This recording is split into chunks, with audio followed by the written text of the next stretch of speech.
what's in store for Lois this season? Lois, Clark, the red blue blur, the whole romantic kind of love triangle. We're trying to figure out why it is that she keeps going back to old Clarky and what it is about him that she loves but hates, is afraid of, all of that angst. And then the journalistic kind of side of her, I'm hoping to explore that more, and that'll give me a lot more to work with there as well. So for you, is this where the core grown up, love triangle begins? I think that's where they're trying to bring it into. They're really trying to kind of fall into the mythos of Superman, and as of course he becomes Superman, then I'm more part of that whole story arc. And she's dealing with, at the end of last season, she goes away, she comes back, she's starting to get all these flashbacks, and it hasn't made sense of it, but it's like a big puzzle in her head, and I think it's in some way going to help Clark out. I'm not sure anything about that. All I know is I keep getting these weird flashbacks, and I think I'm crazy. So that's fun to play with too. A little bit of crazy. I think more than any other character, Lois changes every season. From season 4 being in college, season 5 working for the Kents, now at the Daily Planet.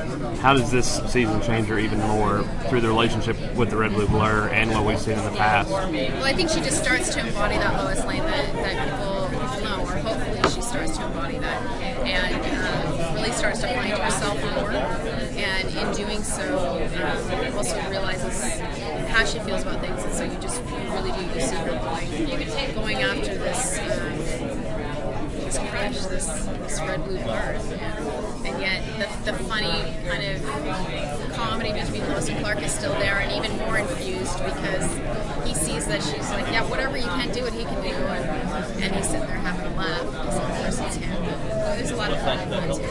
But I love the fact that she's changed so much, and I think that it was tough for people to deal with her being there at first because I understand it didn't really go along with the mythos, so people were like, and you know what, we just said, hey, this is her younger, and she keeps finding herself, and I love that she was clumsy. I think that's part of who she is. She's human. She's like, I say things that are inappropriate, I fall down, I make mistakes, I irritate people, but guess what, that's just me, and I do the best I can, and that's what I love about her, because she'll be the first one to say, okay, I understand what's wrong. So it allows me as an actor to explore really weird and odd things like stiletto, and then try to justify it, and then do it, and kind of go, okay, I was wrong. She always tries to make things right. Playing Lois, you're just as much a part of this lineage as Tom is, this chain of famous actors used to play the role. So, I mean, how aware were you of that? How familiar were you with the cast?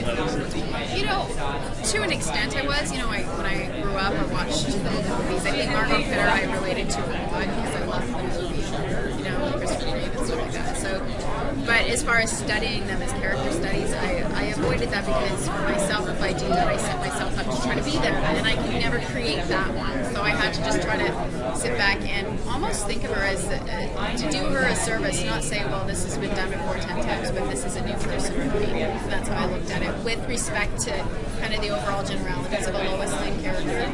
But otherwise, I tried to just think of this fresh and new, and just go with the truth of each scene and kind of let her grow and develop. And I don't think you can ever really understand how big something is when you first start doing it, and you just cross your fingers and hope that it's doing service, because she's been around a long time.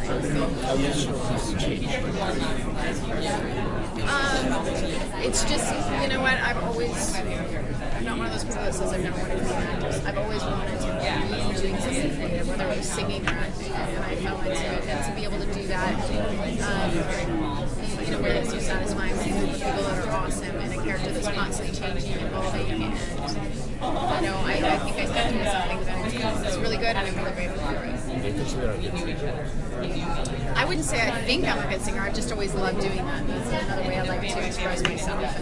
And I'm not going to all of a sudden try to put out an album or anything like that, but when I was a kid, that was part of what I used to do as well. And then I have to take her, I'm sorry. Everything, but I love Thank you. God, who's just sensitive? So you can't say Brian or Kelly? Yeah, they're writers. Allison Mack.